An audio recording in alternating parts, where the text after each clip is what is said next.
E. Teacher. Bean. C. Lead. Happy. E. Kiss.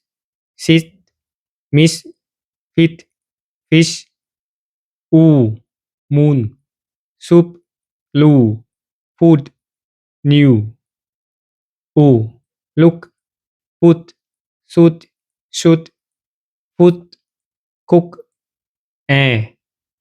Ten. Hand. Pen. Bed. Red. A. Hand. Cat. Sand. Man. Apple.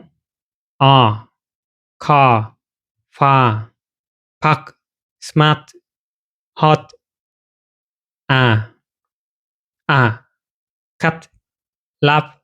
Butter. Lunch. Much.